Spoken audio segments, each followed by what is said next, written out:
Well,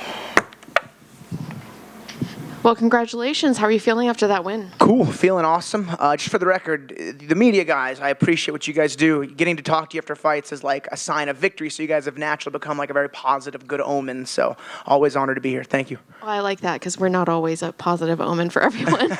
Yeah, so I've heard. So, where would you rank that performance just amongst some of your most recent?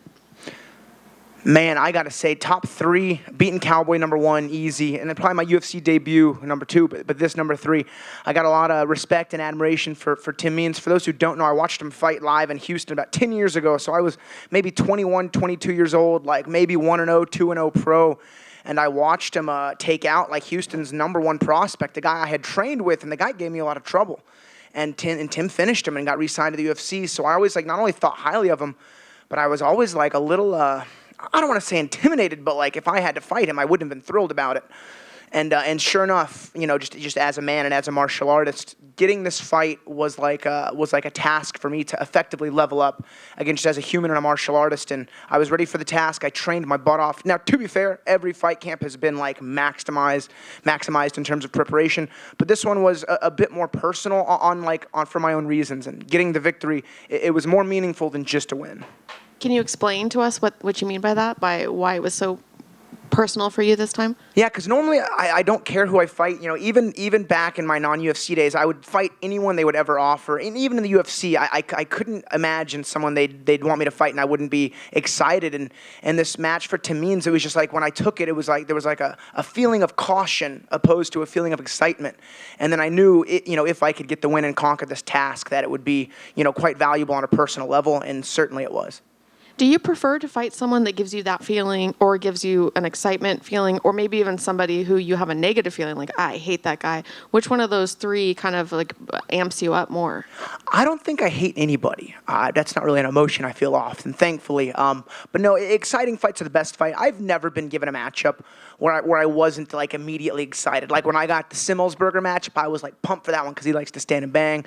When I got wind, I'd maybe fighting Pons on a few days' notice. Like that was exciting. And don't get me wrong, I was excited for the Means fight, but like there was just like this little like feeling of it just wasn't as happy, if that's not the right word. It wasn't as like exciting as it normally was. But I mean, but I do like the vets. If I could get matched up, I like to get the guys who have 20 plus wins, 10 plus fights in the UFC. Now, granted, I'll fight some newcomers all day long, but just as a martial artist, fighting other seasoned martial artists is it's just more gratifying. As a martial artist myself.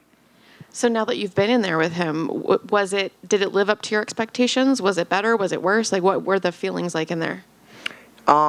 It was better than I thought it would be. I always anticipate the guys to be big and strong and just brutal every time. Ever since I was, I think I did this as like a coping mechanism. And even my striking coach, he's been with me for all 16 years. But every time I would get a matchup and the guys were big, I'd always envision them to be even bigger. So when I see him at weigh-ins, I'm like, oh, coach, he's not that big. And he'd be like, I mean, he's kind of big, but whatever makes it work for you. And no, Tim was good. He had a good chin. I remember I cracked him early with the right hand, caused some blood. I head kicked him, and he just smiled at me. So his durability was there. I knew he'd be crafty. He did flurry at the end of the first round. I'm not particularly excited about that, but I was 100% with it. Was cool to do some grappling. I was curious to see how he'd feel on the ground, and now I mean, just excited. Got to stand and bang. Got to finish without having to be the one to initiate the wrestling. It's kind of like first guy who shoots, in my mind, loses, and it was cool. I apologize if you answered this on the broadcast. Do you have somebody you want to fight in mind? Sometimes we can't hear the interviews. So. Yeah, sure. So again, nothing. This is one of those call-outs. One, we've already talked about it, but I get nothing but respect for the guy. I'm a fight fan as much as I'm a fighter. I started training because I was a fan of watching the UFC fights. So like any fans watching, like I am one of you. I just trained a lot more than the average person. But Brian Barberina had like tagged me on something a while back, asking to get matched up in San Antonio, and I was like, hell yeah, let's do it.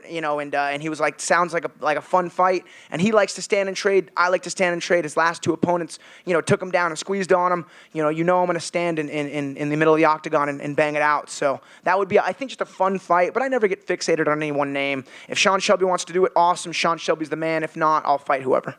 What about a time frame or a location in mind? I don't care. We'll do it in 2 weeks if he wants to. I'm always down. I'm always training. I mean, that's why I can take these short notice fights, because I run a gym, and like if I teach class, I'm not gonna train live. You know what I mean? Like that's just what you do. It's what I do. So I'm just excited to go again. Thank you. Any more guys? Good? Awesome. Thanks, guys.